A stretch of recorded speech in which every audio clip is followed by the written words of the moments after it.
Estamos aqui mais uma vez para, em primeiro lugar, vos saudar na paz e na graça do Senhor Jesus. É um prazer, sem dúvida, estarmos aqui. Queremos agradecer a todos que tiverem essa preferência em ligar e estar em contato conosco. Hoje estaremos falando acerca de avisos do Senhor Jesus, avisos que o Senhor deixou na sua palavra. Quando estou meditando nisso, eu penso por vezes, talvez alguém diga que por que ajustar a nossa vida, a nossa forma de viver a coisas tão antigas? A Bíblia tem história de, mais de 6.000 anos. Jesus esteve por aqui, andou por aqui há cerca de 2.000 anos. Por que agora ajustar a nossa vida a esse sistema da Bíblia?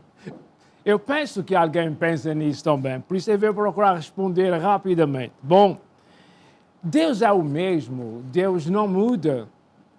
As coisas vão mudando, o mundo vai mudando, a vida vai mudando, a maneira de ser das pessoas muda, mas Deus é sempre o mesmo. E a vontade de Deus é sempre a mesma. É que o homem seja feliz e abençoado por Ele. Então o Senhor sempre está dando avisos, conselhos, para nós andarmos no caminho. A coisa é essa. Nós vamos fazer uma leitura no livro de São Mateus, no capítulo 7, vamos começar no verso 15, mais uma vez. Mateus 7, 15. Mas desta vez nós vamos orar ao Senhor, neste momento, enquanto estão ainda abrindo a Bíblia, etc. Eu digo mais 2 ou 3 palavras. Nós vamos orar para que Deus nos assista já na leitura, que eu considero mais importante ainda do comentário, mas seja como for, tanto na leitura como no que vamos explanar, que Deus nos assista, que Deus nos ajude, para não ser aquela coisa ritual, aquela coisa de todas as vezes, para que, na realidade, o Senhor fale ao nosso coração. Vamos então orar ao Senhor. Nosso Deus e nosso Pai, Senhor de toda a glória, de todo o poder, nós nos sentimos tão humildes, tão pequenos, Senhor, diante de Ti, mas sabemos que o Senhor se agrada disso. Por isso queremos louvar, glorificar e bendizer o Teu santo nome. Senhor, o Senhor sabe ainda melhor do que eu que nós temos esses minutos para estarmos aqui falando da Tua santa palavra. Senhor, ajuda-nos, assiste-nos, esteja conosco, ó Senhor. Dirige nossa língua, nossos pensamentos para falar, Senhor, conforme a Tua vontade, Senhor. Que na realidade possa ser um vaso e um vaso de barro, mas que sirva, Senhor, para a bênção daqueles que nos escutam. Senhor nosso Deus, o Senhor conhece a necessidade daqueles que nos estão escutando e vão ler e ouvir a Tua palavra. Então, Senhor nosso Deus, entregamos este caso, este assunto ao Teu cuidado, para que o Senhor os abençoe a resolver sua vida, Senhor. Tu és o Deus da solução, Tu és o Deus Todo-Poderoso. E é no nome santo do Senhor Jesus que nós confiamos em Ti e nós oramos. E toda a gente disse amém. Amém. Então a leitura anunciada foi Mateus 7, 15. Diz assim: cuidado com os falsos profetas. Eles vêm a vocês vestidos de peles de ovelhas, mas por dentro são lobos devoradores. Vocês os reconhecerão, ou vão reconhecer os profetas, por seus frutos. Pode alguém colher uvas de um espinheiro, figos de ervas daninhas? Semelhantemente, toda a árvore boa dá frutos bons, mas a árvore ruim dá frutos ruins. Verso 18. A árvore boa não pode dar frutos ruins, nem a árvore ruim pode dar frutos bons. Toda árvore que não produz bons frutos é cortada e lançada ao fogo. Deixa eu repetir esse verso mais uma vez. Toda árvore que não produz bons frutos, é cortada e lançada ao fogo. Possivelmente não tenho isso na lista para nós discutirmos esse assunto ou esclarecer, mas deixe-me esclarecer agora. Árvores na Bíblia significam ou tipificam pessoas. Certamente o Senhor está falando de árvores, mas o conteúdo disso, o alcance disso vai mais longe. Ele está se referindo a pessoas. Então, vamos ao verso do número 20. Diz assim: assim, pelos seus frutos, vocês os reconhecerão. Isto é, vocês vão conhecer os tais profetas. 21. Nem todo aquele que me diz, Senhor, Senhor, entrará no reino dos céus, mas apenas aquele que faz a vontade de meu Pai que está nos céus. Muitos me dirão naquele dia, refere-se ao dia de juízo, no final. Senhor, Senhor, não profetizamos em teu nome? Em teu nome não expulsamos demônios? E não realizamos muitos milagres? Então eu lhes direi claramente, nunca os conheci. Afastem-se de mim vocês que praticam o mal. Continuando no verso 24. Portanto, quem ouve estas minhas palavras e as pratica, é como um homem prudente que construía sua casa sobre a rocha. Caiu a chuva, transbordaram os rios, sopraram os ventos e deram contra aquela casa, e ela não caiu, porque tinha seus alicerces na rocha. Mas quem ouve estas minhas palavras e não as pratica, é como um insensato. Insensato, uma pessoa que não tem senso, então senso defeituoso. É como o insensato que construía sua casa sobre a areia. Caiu a chuva, transbordaram os rios, sopraram os ventos e deram contra aquela casa, e ela caiu. E foi grande a sua queda. Quando Jesus acabou de dizer essas coisas, as multidões estavam maravilhadas com o seu ensino, porque ele, Jesus, as ensinava como quem tem autoridade e não como os mestres da lei. Muito bem. Agora nasce de tudo isso uma pergunta. Para quem está Jesus falando este sermão? Para estudantes de seminário? Ou para as autoridades dos judeus do templo? Não. Não é para essa gente que Jesus está falando. Estas são as últimas palavras do Sermão da Montanha, o famoso discurso do Senhor Jesus que ocupa os capítulos 5, 6 e 7 do Evangelho segundo São Mateus. Neste discurso, dado às multidões, como está escrito no verso 28, que nós acabamos de ler, foi o último verso que nós acabamos de ler.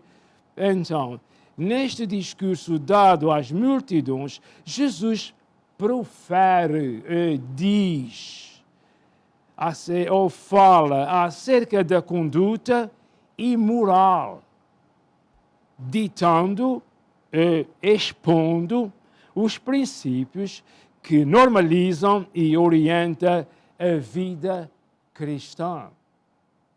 No capítulo 6, verso 8, isso é um apêndice aqui. Jesus diz, não sejam vocês como os outros. Não sejam vocês como os outros. Jesus quer que os seus seguidores sejam diferentes dos outros. Quais os outros? Oh, meu Deus, isso não vai ser o nosso assunto, mas quais os outros?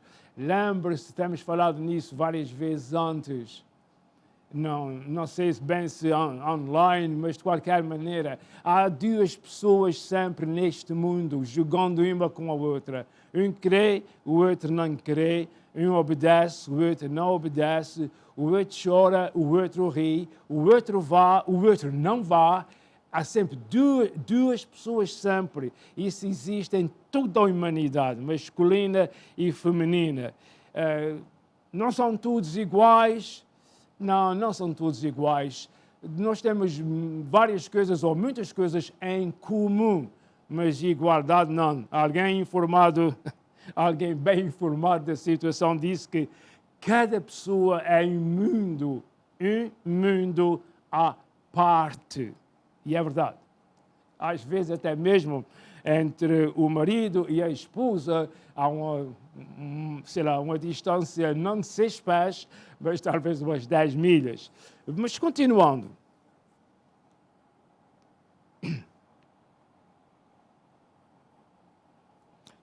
Vamos agora nos referir ao que nós lemos e deixar o capítulo 6 para trás. Vamos nos referir ao que nós lemos no capítulo 7. A primeira coisa que nós lemos não é a primeira coisa do capítulo. A primeira coisa que Jesus disse foi: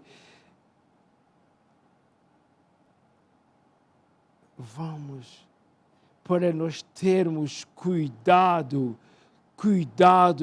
com os falsos profetas. Estive-me quase perdendo no encruzamento. Cuidado com os falsos profetas. Profetas, naquele tempo, eram reconhecidos como pessoas que falavam de Deus para o homem, para o povo. Os que eram falsos não falavam da parte de Deus. Aqui está o dilema, aqui está o problema. Então, continuando.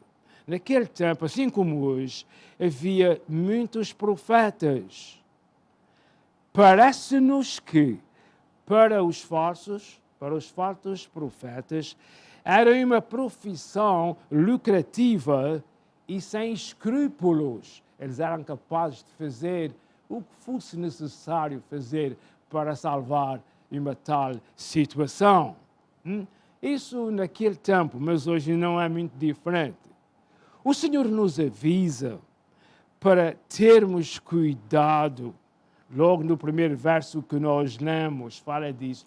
Cuidado, tenham cuidado com os falsos profetas. Eles vestem-se com a pele de ovelhas, para parecer ovelhas, mas são lobos. Lobo é o maior inimigo da ovelha. Só pode imaginar qual é a lição que o Senhor está querendo dar. O Senhor avisa-nos para termos cuidado e verificarmos o estilo de vida desses possíveis falsos profetas, que hoje em dia, diria eu, não sei se isto é 100% correto, hoje em dia são pessoas religiosas, mas à sua maneira. São religiosos, mas Deus não conta, mas como cheira a religião, parece religião, eles fazem o que querem e gostam, ou seja, à sua maneira. Mas o Senhor nos diz para nós conferirmos,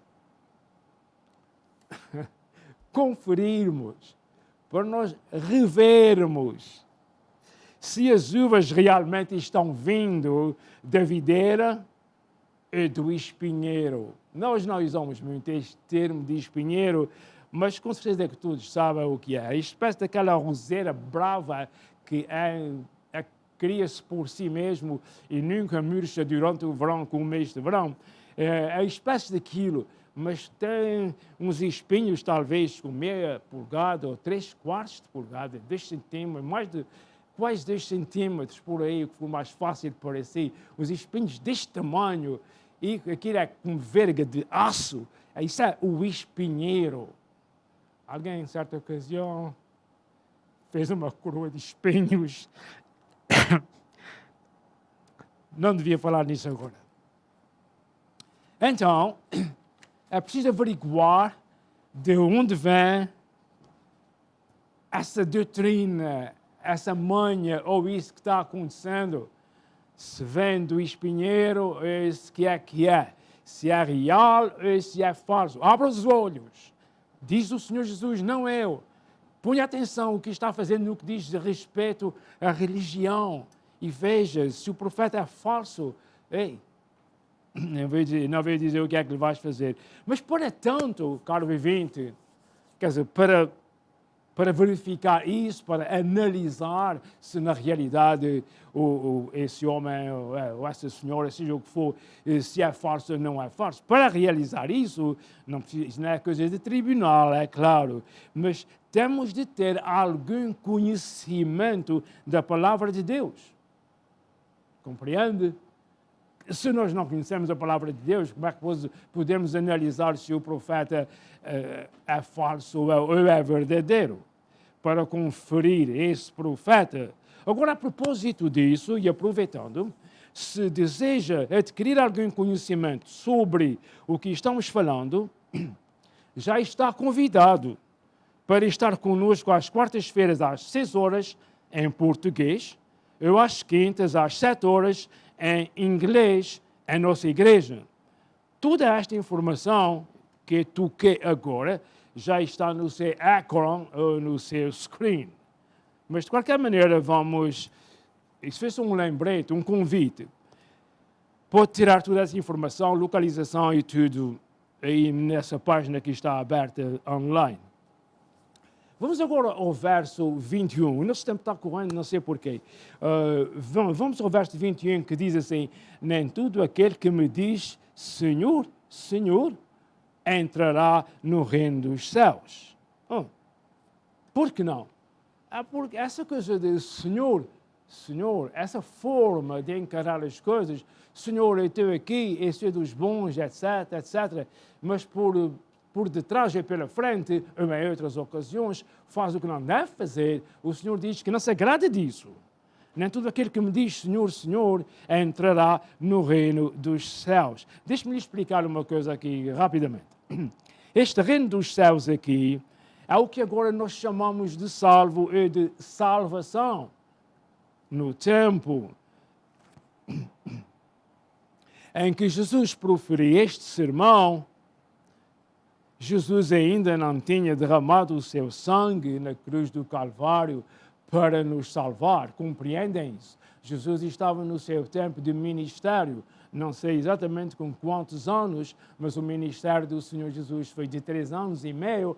Podia estar a meio, podia estar mais no princípio, eu não sei. Mas o que eu sei e o que é importante é que esse reino dos céus, entrar no reino dos céus, é o que hoje nós chamamos de salvação. Porque depois que o Senhor Jesus deu a sua vida na cruz do Calvário para nos salvar, e depois que foi sepultado e ressuscitou de entre os mortos para a nossa ressurreição, depois disso o pecador é salvo e entra assim no reino de Deus. Praticamente é o mesmo, o reino de Deus e salvação é o mesmo, só que o termo não era usado então antes de que o Senhor ressuscitasse. Muito bem. Continuando, creio que isto está sendo explícito, senão eu digo mais uma vez. O verso 24 diz assim, vamos ler o verso 24, que diz, portanto, foi o que nós já lemos há pouco. Portanto, quem ouve estas minhas palavras e as pratica, é como um homem prudente, que construiu a sua casa sobre a rocha. O Senhor contou-nos aquela parábola, aquela parábola de nós acerca do profeta, do falso profeta, veio, até o verso 23.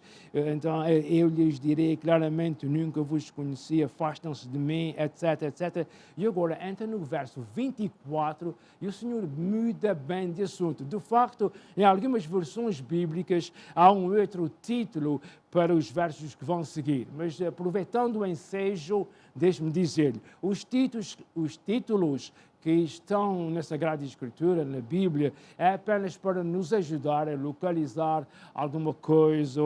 Não está nas Bíblias, é original. Fica entendido isso. Portanto, quem ouve estas minhas palavras, quais palavras? As palavras que o Senhor já vem falando neste sermão, que começou lá atrás no capítulo 5, salvo erro. O capítulo 5 é o capítulo das Beatitudes. Enorme capítulo 25, 26 e 27. Nós estamos agora no fim desse capítulo. Portanto, quem ouve estas palavras que eu vos tenho falado durante este sermão e pratica essas palavras como é um homem prudente que construía a sua casa sobre a rocha. Edificar a casa sobre a rocha significa ser um discípulo que ouve e coloca em prática o que aprendeu. Sabe, ouvir e tornar a ouvir e ouvir de novo. Se não fizer alguma coisa, não serve de nada.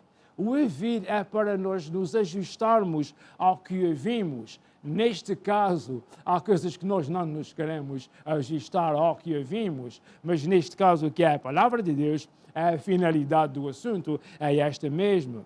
Então, edificar a casa sobre a rocha significa ser um discípulo que ouve e coloca em prática o que aprendeu. A obediência a Deus.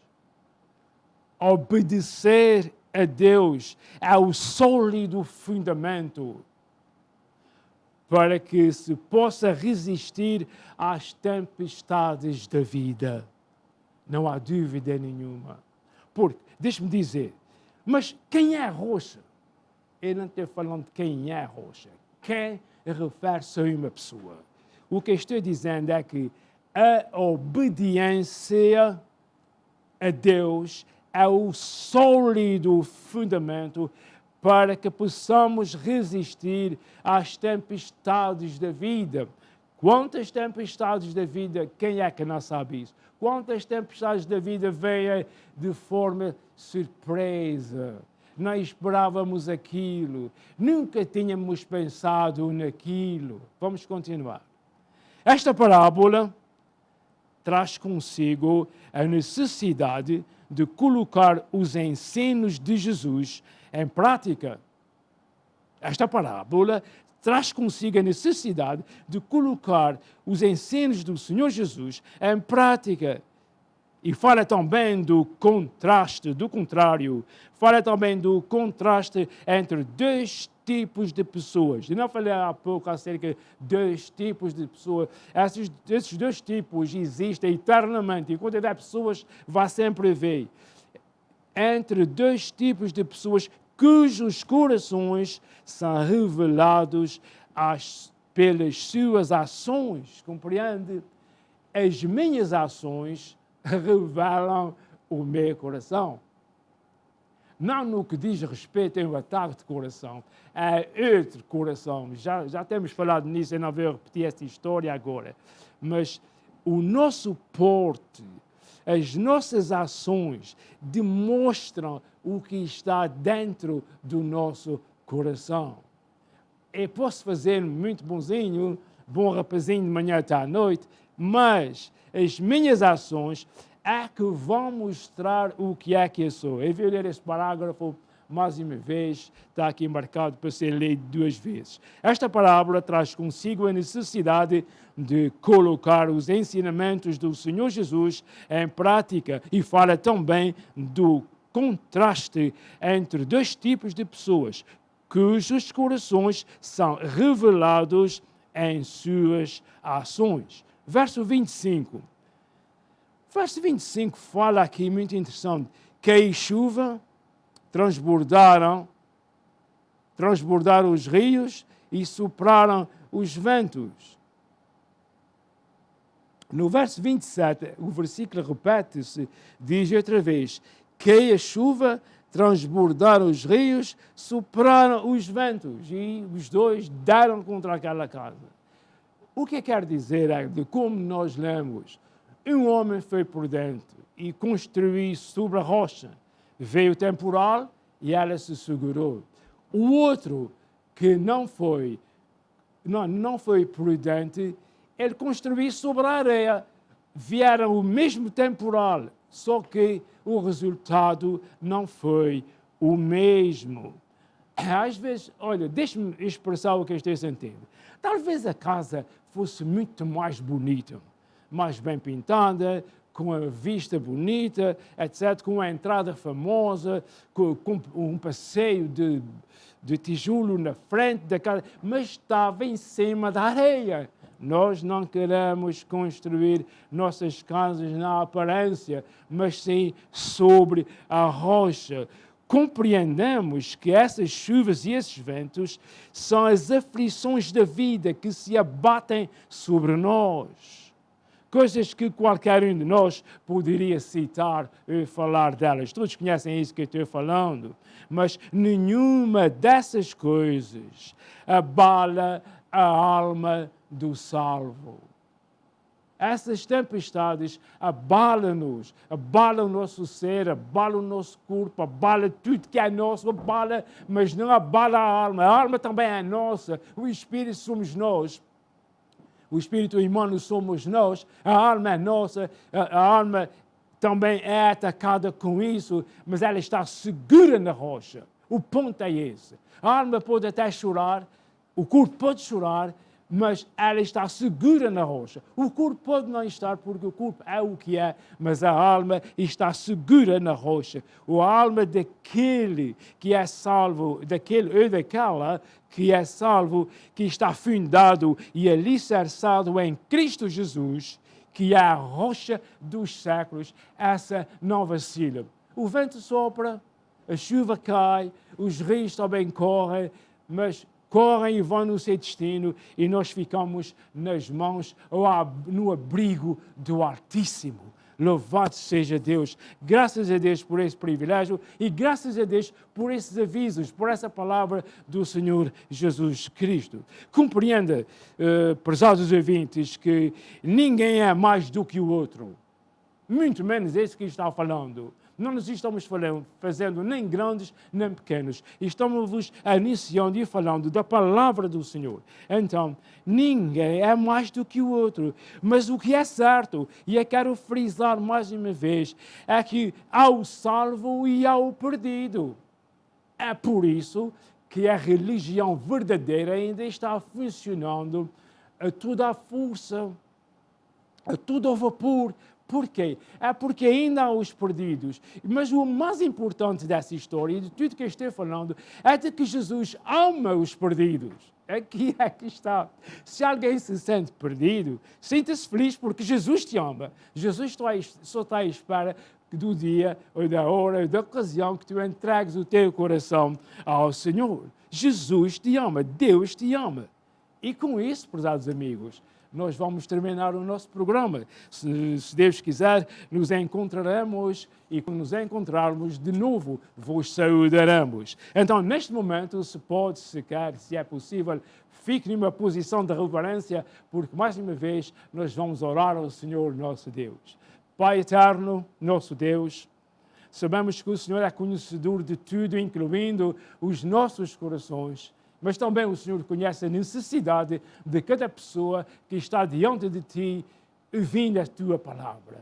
Então, Senhor, sabemos que o Senhor pode e quer resolver o assunto, seja lá o que for, nós não sabemos, o Senhor sabe. Senhor, dá uma oportunidade a essa pessoa, permita que ela te deixe entrar. Senhor, de alguma forma, faz-lhe ouvir a tua palavra de uma forma diferente, que opera dentro do seu querer, dentro do seu coração, dentro da sua vontade. Senhor, Nós te agradecemos por estarmos assim reunidos com os nossos queridos irmãos da nossa igreja, que há tantos anos nos conhecemos. Sabemos também que está chegando o tempo de nós de novo nos reunirmos.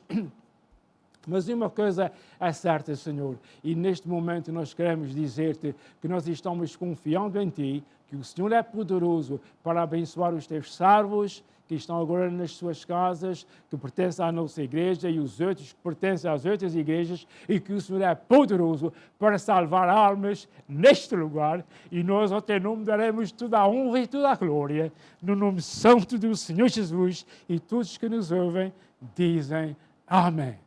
Que o amor do Senhor nosso Deus, a graça de Cristo Jesus e a comunhão do Espírito Santo superabundam em vossas vidas e no vosso lar. Até a próxima, permitindo o Senhor.